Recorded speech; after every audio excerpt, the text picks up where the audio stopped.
Hello, my name is Raudric Curtis. I am the editor-in-chief at Royal House Comics. You can find us at our website, www.royalhousecomics.com, and you are watching Two Geeks Talking.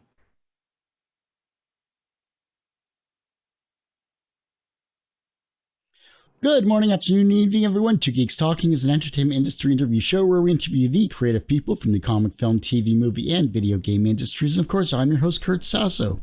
We are joined today by not only a talented author and writer, he is also the editor-in-chief of Royal House Comics, with a huge stable of amazing, talented, creative people under his wing as well, too. We are joined today by the ever-talented Raudric Curtis. How are you doing today? Great. Thank you, Kurt, for that amazing intro. I'm honored to be here. I appreciate it. Well, I'm honored to have you here because I've had a lot more indie publishers or publishers in general on the show this year than I have in the past 14 years. And that is amazing personally for me to see because from a publishing perspective, there is not that many publishers out there that want to showcase their talent. They just want to be kind of a business and they want to be able to, occasionally pop up for, say, a Kickstarter campaign. But you're different. You have a great group of people from what I've seen from your website. And I'll let you describe all of these wonderful, talented people during our interview. For those that don't know anything about yourself as a creative person, and of course, what you're here on Two Geeks Talking for, who are you and what are you all about? Yeah, my name is Raudric Curtis. I have just ventured into writing and authorship and self-publishing. I'm pretty well-rounded. I coach football. I'm a high school special education teacher. I have a minor in art, major in psychology. Like to read, like to ponder, philosophically. So I have a lot of ideas, running around in my brain. And, over the last year and a half, I decided to start actually writing. And I've had stories and concepts in my mind, but I never really, took the leap of becoming a creative and actually thinking about, writing these stories down and taking them all the way to market. I had this idea in my mind for our first book, Pharaoh versus Priest, back in college in 2005. And I just sat on it, just always just kind of had this movie playing back. And I decided to write it in about 2 years ago. And it took me about 10 days to write a 120-page novel. Wow. And that was it. I literally couldn't look back after that. I decided, okay, how do I want to publish? I want to make a visual. So I made a comic. Then I just kind of got the bug and wanted to keep making comics and push this idea, make a way for others to publish with me and to collaborate. How did Royal House Comics come about? Because it sounds like once you got the writing bug, you're like, I have this talent, is there others that are out there? Like how did Royal House Comics come to be? It was so organic. And my writing journey started with Pharaoh versus Priest. That's like 18th dynasty Egypt historical fantasy about Akhenaten and Nefertiti, King Tut, and that family, that dynasty. I wrote the book and actually started making the comic with a Ukrainian artist. Prayers to him, prayers to his safety. And we made the first book.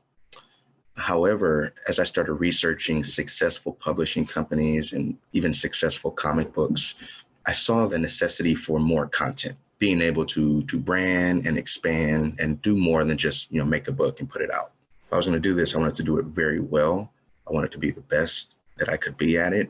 And I also wanted to open avenues to help others get to as far as I got to. Royal House started as a question on Facebook. I put out a question on a few Facebook groups, said, who wants to build a publishing house? And I got a full range of responses from, you're crazy. Are you paying? Is this a paid gig? I only responded to people that said, I'm interested. And the people that said they were interested, I got their email and we set up, a first meeting. I had a lot of autonomy with my book, but with Royal House, I really had to open it up to ideas, levels of ownership and stake in where we were going and a voice. So it really became organic, and it started with just one person at that first meeting and another saying, hey, I couldn't make it, but I'll be at the next one. Then the next one having, 3 or 4 people, the next one having 5 to 6 people, and just continuing to reach out. Ended up settling on 11 creators, 7 artists, 4 writers that span the globe, 3 in the States, several in Africa, 1 in Belgium, by way of Angola. We are an 11-member collective of artists and writers that all have ownership. We're partners in Royal House Comics. We have ownership stake, even though our writers do pay the artist teams that we're working with. There's an exchange of value, and they have ownership, so they bring down their prices in ratio. And we're able to produce at a very high rate with just having a ton of fun and working well together. And everything is like no pressure type of environment. We really produce at a very high rate and level. It's only apropos to actually say, who are your 11 creative people? Because I've seen your website. Your website is, of course, in the lower third as well, too. Who are some of the creative talents that you have in your stable here?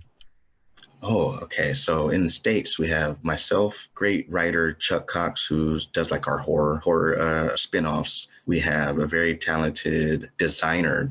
His name is Donald Lambert, goes by D Inks on Instagram. And he just does amazing black and white work and color, like bright color, but just an incredible character designer. A world-class artist, Sakansi McComb, who has gone viral several times with our work, just an amazing colorist. Great Yuquomo is one of our most dynamic artists. We're meta shop, so we actually do work and help other creators create. So he's led our NFT projects, as well as just dynamic artists in his own right.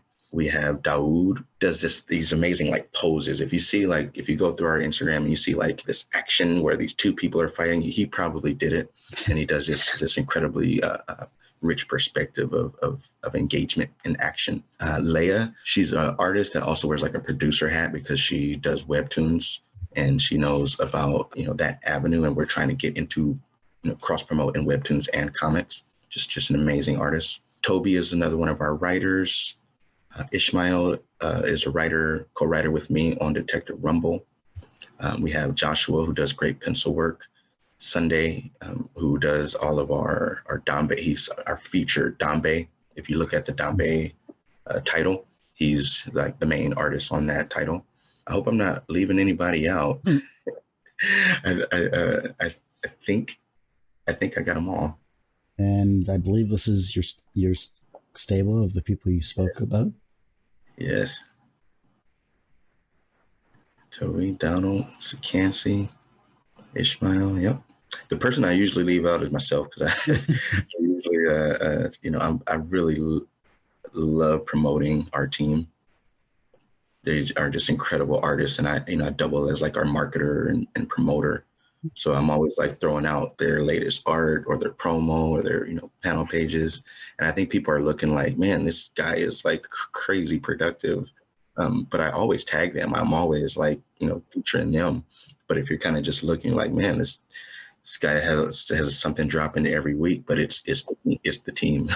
But it is about showcasing talent where credit is due, plain and simple. I mean, you have a talented group of people working with you, and the fact that they have their own vested interests in, of course, Royal House Comics, and of course their own creative IPs as well too, kind of balances out as a great collective, like what used to happen back in the day, where you'd have a group of people just making comics, and that's awesome to see. Truly, I find that fascinating. I found that it was actually pretty unique in the space, where there are artists, writers that kind of do everything themselves. A lot of great artist writers that put great work out there. There are, producers that, kind of wear the managerial hat and hire and contract artists on like a work for hire type of basis. Whereas we are a collective of partners, really. And we work with that mindset, which is why we've been in operation for a year and a half. We have 3 titles out. We have 3 more that are like finishing up right now. Will be, out kind of in the next few months, one back to back to back. And then there'll be 2 years, 6 titles under our belt, follow-ups coming down the road. So we really have a long-term aim, which is why how we work, how we communicate, people feeling heard, able to bring value, take an idea and say, hey, like, let's all join in on that great idea, really makes us a powerful group. And it's enjoyable to work with them. Are you going to have like cross promotion between the different comics, maybe as an overarching story? Time travel type deal? So our we didn't do like this multiverse. Okay. There are subtle hints. If you listen to this interview and you start looking at our comics, as they start coming out, you might see a newspaper heading in the background that has a reference to another comic. or you see these, these themes that are running through books. Our horror comic anthology series coming out, Whispers from Black Boxes, that's headed and mainly written by Chuck Cox. His world has this interconnected space. Each series does have a 6 degrees of separation from the next, and it's that Stephen King kind of shared universe more so than like the MCU type of thing. I was curious about that because I've had a couple of people in the past. They literally created a universe of their varying characters, of their varying different artists and writers and all that other stuff, so that they're really interconnected with everything. But I love the fact that you're at least hinting in certain areas with certain comics. I mean, yes, the multiverse aspect is huge right now in comics, and I'm sure it's been done many times in many different areas in the past as well too. But I think time travel is also a fun way to do about things rather than doing the whole multiverse. So it is. We're so early. I mean, we just have a backlog of great ideas kind of that we're looking to get to, and we're looking to do many different things. But we want to be able to do them well and have the right setup. So we got into these different series that we're going to make sure we bring to a close, finish the arc. I mean, we're really still building. We're really still developing, it's like early Pixar, early any company, right? They're out there, they're doing their thing, but they're also growing at the same time. They're also getting feedback from their audience, right? So we imagine that, 2 or 3 years from now, we may have our own universe. We may have our own time dimensions and things like that. Looking at yourself as a creative person, especially as a writer, what is the hardest part about this, the beginning, the middle, or the end of your process? Oh, I'd say the beginning, because I think that's where most people get caught up. And I spent 10 years at the beginning, just sitting on a good idea, whether it was good or not, it was something that was passionate to me and was always on my mind, that I never felt like, one, didn't know how I can get it out, two, that confidence of whether it is good enough. And you tend to like compare yourselves to the premieres, to the Jordans of the comic book world, Marvel, DC. Is your character as good as Batman or Iron Man? I really had to come to grips with myself about like, what is my purpose in creativity? And it came down to my children. It came down to me being able to give this idea, which was mine, and I had to realize nobody else had this idea. And if I put it out there, it would be a one of one, and it would be forever. Something that my kids could pick up a book and see little references of themselves in these little trinkets and interactions, because I use my life and my experiences as reference. So they may not be named in the book. We'll be able to tell, and they'll be able to know a little bit about me. So that's really where I took the leap to go ahead and write the book and to try to publish. That took me to the second part, which is like, okay, now that I'm doing this, finding the information was so easy. YouTube University you'll have so many people telling you about every single stage that you describe, beginning, middle, and end. So once I started actually researching, I saw normal people writing books. I saw normal people giving you the steps, the steps process of it. And I just engaged in it, from brainstorming and writing out chapters and compiling and hiring an editor and getting it to where, I took it to a publisher, and it was a hybrid publisher, and we started that process. But then I realized, going back to like middle, in order to be a successful author, you need a crowd. In order to build a crowd, you have to have content. So it's kind of like this cart before the horse, chicken before the egg kind of dynamic. So I was reading some authors that said you need to, have 3 books in the can. Or, if you're comics, you need 3 to 6 issues already in the can, because comic fans and consumers want the next book. So I really found myself at like a crossroads of like, okay, I'm going to put a book out and nobody's going to buy it. Or, how do I be so patient where I'm, have 1, 2, 3 books and I haven't even engaged in building a crowd. So I guess that would put us in like the middle now, where we're crowd building and content, building content at the same time. So we put out promos, we put out promo art. We're in year 2, and I'd say we're still in audience building. That's what is where I would say we are. Just project out what we do to as many people as possible. I started my own podcast in order to kind of have this cross pollination between creators, their audience, sharing my audience, and vice versa. Royal House Comics podcast. Oh, nice. Branding, man. Branding, yeah. Yep. Branding. Everything we do is Royal House Comics. We're on Facebook, IG. So, that put us in this middle. And I'll be honest, Kurt, we really feel like we have to break a lot of rules, like having 3 issues in the can before you release the first one, only focusing on one series, even down to like, how many pages your book is, or whether it's, full color. We're really starting to look at every rule and say, you know what, why? Can we put out a 3-pager with cool art and some prose and just tell people that, hey, it's a 3-pager. Look at this art and look at this message, right? People read funnies. People open the paper and look for the next Dilbert comic, right? That's not, super, impressive as far as the way it's drawn, but how engaging is a Dilbert? It's decades, right? So this whole idea about what consumers want, I think people create this standard, and when you're building an audience, people really want you. They want what you have to offer. So you create the rules for your audience as you're building it. And that's why I say we really are really feeling the freedom to do what we want to do. The rules change continuously. It's not like you have to abide by what other people have done, because what they were successful in not necessarily works for those that are today, because the technology of today is way better in terms of especially reach, social media presence, digital content creation, everything along that line. Having 3 issues or whatever of comics already made isn't necessary anymore, because you can create a single issue. You can promote the heck out of it on social media, Twitter, Instagram, etc., TikTok, even for that matter. In small bite-sized pieces, you can reach a larger audience than you could if you went to comic conventions with 3 different books and say, here you go. I've seen that, and I know the models work, right? The Marvels, the DCs, they've become the model that every indie is trying to feel like, I need to follow those steps to replicate. And I don't want to say every indie in a broad brush, but many feel like I have to follow that road to success. And we're just trying to problem solve on a very individual basis: time, budget, content. I agree. I felt like we're just now starting to have the confidence and the audience where we feel like, hey, we can put it on an anthology of 3 8 to 10 pagers in a compilation. You can read 3 different stories, and just the value of purchasing that content in Whispers from Black Boxes is just going to be something different. There's nothing else like it out there, except for if you get it from Royal House Comics.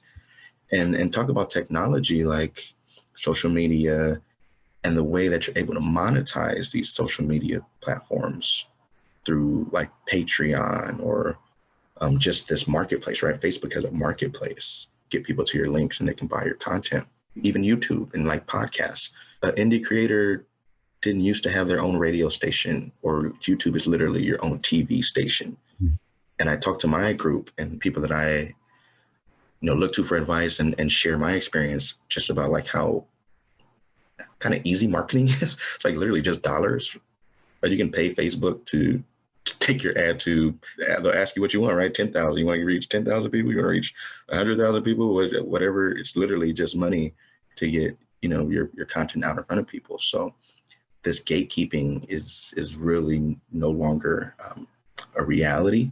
I think we're back to zero about like what we can do. What are the opportunities for us? You don't have to pay for marketing. And here's why I say that. If you're creating content, especially when it comes to artistic content specifically, like comics, that is the easiest form of marketing that you can do in terms of promotion, because people will look at pictures more so than they will look at ads. And I say that also because with the podcast that you have, with the content that you are creating along with your team in terms of Royal House Comics, you are continuously promoting yourself through any post you create. And that draws the audience in, that draws the brands in, and that draws, name recognition in, et cetera, et cetera, et cetera. So to pay social media platforms like Facebook to market yourself is utterly ridiculous. And I personally think it's a waste of money, because you can do a TikTok 1-minute video and you can reach thousands of people, especially if you do a creative process video of your comic, of your style, of whatever, than you can with a Facebook targeted ad. I think the effectiveness of Facebook ads really ebbed. It really ebbed as of lately because of, like you said, people taking just the platform itself and utilizing it at a very high level. Where I use that example and really where that's not really where we're at, we're thinking more of like hard marketing Mm-hmm. when we get there. Like when we have our content and our portfolio the way we want it, we're thinking about like, hey, we want to get on channel 11. Hey, we want to get on a billboard that's right in front of the Staples Center. I'm from LA. Oh, yeah. Right. That's kind of where I feel like indies don't make that jump into like hard marketing. And you can do a lot with social media marketing.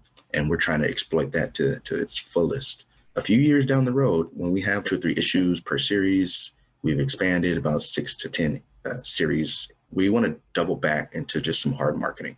Because I just told my partner this the other day. There'll be people 2 years from now, thousands, tens of thousands, millions of people that have no idea who we are.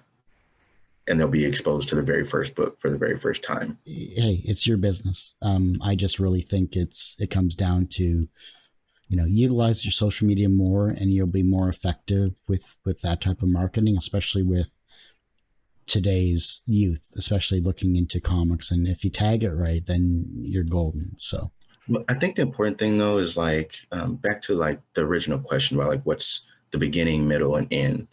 Right, we're nowhere near the end yet. I'd say we're still at the beginning, and there's so many challenges for indie creators to figure out how to go about it. I think somebody said like if you actually publish a book, you're like 90%. You're like in the 10% of people that can actually have an idea and take it to market. So you have to find a way to problem solve for your own business, like you said. I mean, with self-publishing nowadays and the cost of book creation through print on demand and everything like that, I mean, the ability to print your own content is way easier than it was 10 years ago. That's for sure. The quality has definitely increased as well, too. So, I find it always fascinating that, you can take an idea, you can find an amazing artist online, and you can get your content out there. And it's a great time to be a geek. It's a great time to be a creative person like yourself. And I can't wait to see what you do in the future for sure. But we could easily wax poetic about the process and the business, because that just means I have to have you back on. We'll talk just strictly the business and oh yeah, we'll dive into that. You said it from your mouth to my ears. Hey. Having you back on, man.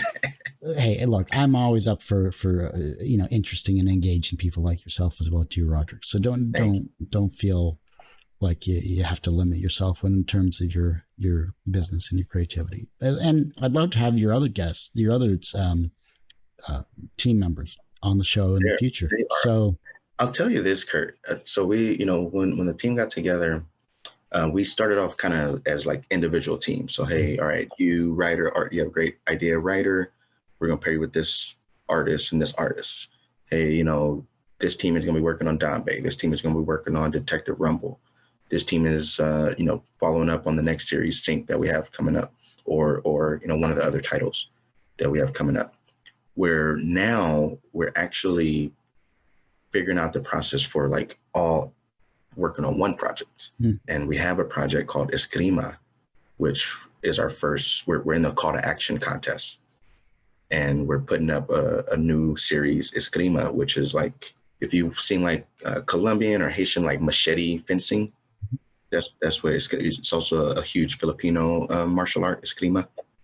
They're all kind of connected in style and tradition. The one that we are focusing on is more like that Afro-Latino culture of machete fencing and just rich history. And we've figured out we're experimenting a way to like have all hands on deck on one project. And it's very exciting. We feel like we can compete for the top prize because we have everybody like this assembly line development now. We have a storyboard, pencil, ink, color, post-production, and it's really exciting to see kind of what we can do with that new format. So then, as a creative person that you are, what is your creative kryptonite? Ooh, I'd say the next idea. Right. So you have a good idea and you start the process, you're brainstorming, you're laying out characters, you're researching, and then something about that idea or just another influence, sparks another, seed that you wanna plant. And so I wouldn't say it's the kryptonite, but it's something that can kind of lead you away from a forward direction and momentum. I'd say my kryptonite is, as a creative, is that I actually like marketing. I actually enjoy marketing.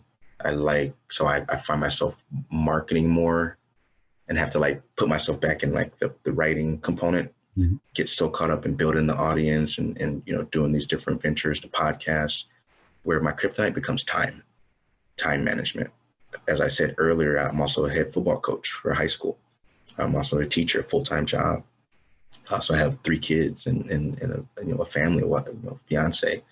So balancing the time to create is something that I don't think it's an easy fix. It's something that always, I think, can get in the way of a creative. And I think most creatives, they get hit with that kryptonite really hard and they find themselves in a regular job because they don't think the creative pursuit is something that can turn them into Superman. So they just stay Clark Kent. That's a good analogy. I like that. Being a football coach and being a teacher, and of course, being a creative person that you are, and business owner with, of course, Royal House Comics. What was an early experience where you learned that language had power? Oh, my goodness. I'd say language, audible language, as well as like body language, I guess, energy or whatever, actions are a form of language. As a little kid, being inspired to even play football at all.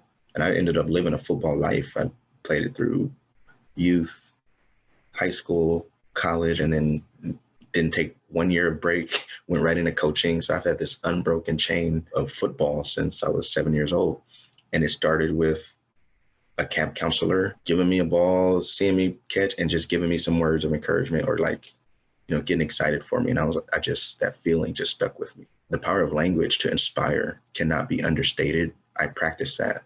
And even with my own team, as far as just feeding them confidence when they're making mistakes, articulating what the learning can be from it and staying in that positive mindset. Language can be so powerful for good or for evil, They used to call it magic, right? I got this during my Pharaoh versus Priest research, kind of about Egyptian alchemy.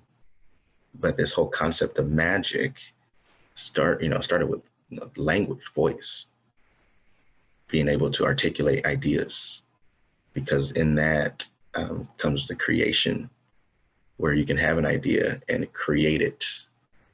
You can make it physical, tangible, and it started with just an idea. So that is the power of language, and I think we're just scratching the surface of it.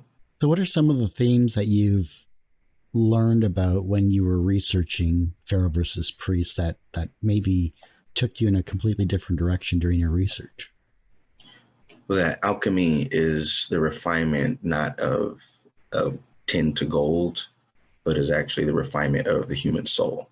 All the power and things that we can do and make are I guess the lower tier of what this experience is supposed to be. And Egyptian alchemy is a holistic pursuit. If you're able to kind of see it and see the connections in other philosophies that I dived into and was able to kind of spark my interest. As I started doing the research and researching Egypt and Egyptology is just such a rabbit hole. I did a podcast with a self-educated Egyptologist, and she was saying how like you can spend your entire life, your entire career, going down this avenue of archaeology or thought in Egypt, and it could just be completely cut off and like upended, and that actually is not the way it because people are finding new things all the time up under as they're excavating and interpreting, and as we're kind of making these connections as more information is coming out. So I learned how utterly ridiculous Egyptology can be in moments, and how there's so much room for me to fill it with my imagination. So no, Pharaoh versus Priest, I wouldn't say is a historical document. Um, it follows Akhenaten, who some say was like this Moses figure, like he changed the pantheon from multiple gods to one god. And I just dived into the history, the lore, the philosophy of Atenism, and decided, you know what, there's a lot here, but there's also a lot missing that I'm just going to fill with just a fantastic love and adventure story. What was a comic that you read that made you cry? I gotta admit, uh, it's not. I don't think I read it in physical form, but in game, very tear-jerking. The whole Iron Man death scene. I think they built that up and executed that, and the actors delivered that in a way it's like I felt like it was real, and it was so much invested that like, oh my goodness, that was just such a sentimental moment that I can really relate to beyond just comic movie, just a movie, just an experience, just so like an investment in time and like these characters that just amazing cinema. At what point are we good enough? Immediately, you were born a gift to the world. I think the world, as you're a baby, kind of has this duty and obligation to cultivate your infinite amazingness. And it's the world sometimes that fails. It's the surroundings sometimes that can't catch up to how important the life that was just born is. You're born enough. The journey is getting to a point where we know that we're enough, and then can we thrive? Can we take, that our just base ability, which is incredible, and expand it and make an impact on others? How do you think the birth of creativity was formed? And through curiosity about making connections, filling that void of the known with what you think, and just like our power to create something from nothing, something we undervalue, I think, as humans. We're on a computer right now talking through virtual space. And 100 years ago, 50 years ago, this wasn't something that was real, but you saw it on the Jetsons. You saw it on the Jetsons a long time ago. Flying cars, Leonardo da Vinci, and beyond, right? Before the pyramids were built, somebody was thinking like, I want to do this. And somebody told them they were crazy. And they were like, you know what, I can figure it out. I can figure out how to move these blocks. That was their gift to the world. So I think creativity is kind of rooted in that first question about like, are we enough? We're just born with so much power that we're just tapping into the surface. Everyone has one person that inspired them on their path to where they are today. Who is that for you? Ooh, I want to go the cliche. I came from just a family of love. Like, I was fortunate where my surroundings when I was a youth cultivated that in me. So my mom, my dad, my brothers. As a creative, I got to give credit to the team or the generation of '90s creators. X-Men, the comics in the '90s. When I was a youth and looking for visual stimulation, they just hit it out the box. G.I. Joe, Transformers. Like, I was just enthralled in the TV. When I went to the comic shops, I just was so attracted to the content that was coming out. X-Men. I loved like Night Thrasher. This expansion of representation in comics when I was a youth. So I can't really identify one person, but it was that generation of creatives when I was 8 to 12 years old that were producing and inspiring me as a youth.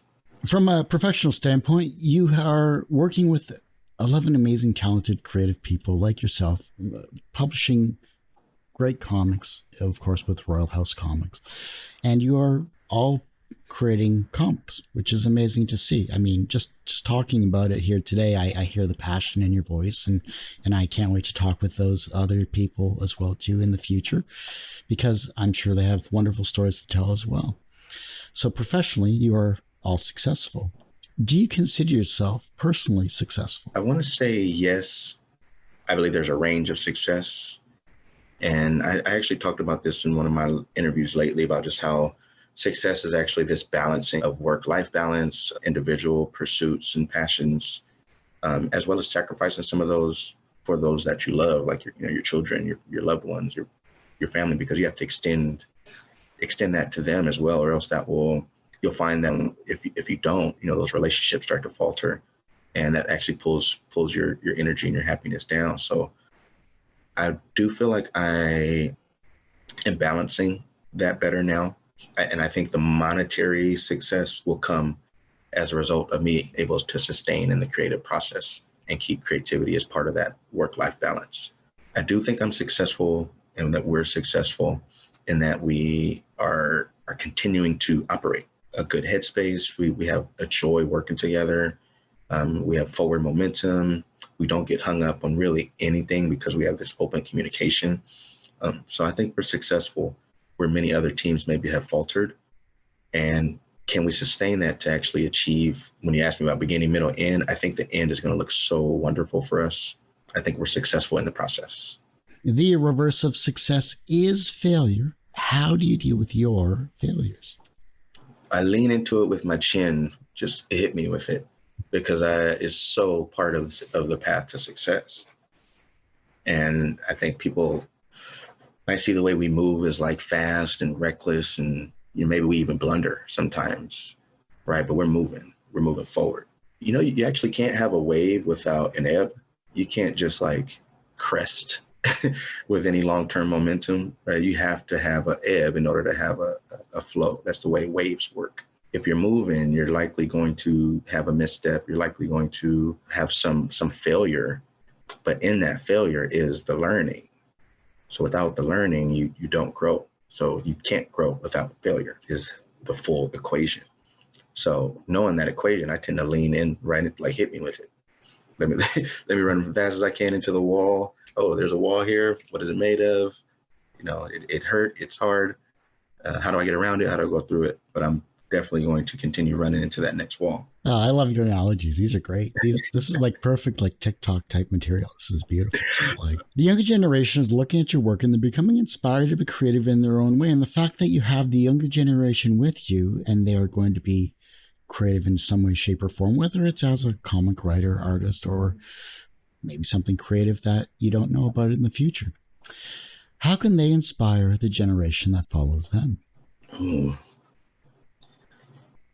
I think they can inspire them by sharing their process. As I mentioned earlier, most people never make it out of their head.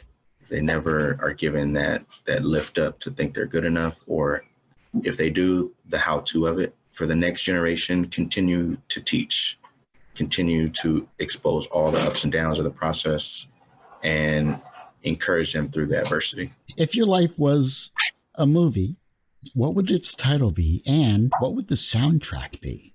Ooh, oh my goodness, that is fun and a very hard on-the-spot question to come up with something good. So, I guess it would be something along the lines of, I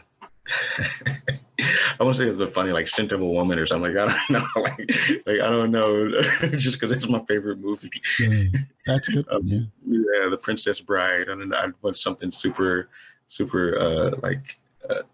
mundane but so powerful in the in it, because I pride myself on being very like normal and average and approachable in many ways, but also like to balance the fact that I'm not normal and I have these incredible ideas that are unique and probably nobody else has.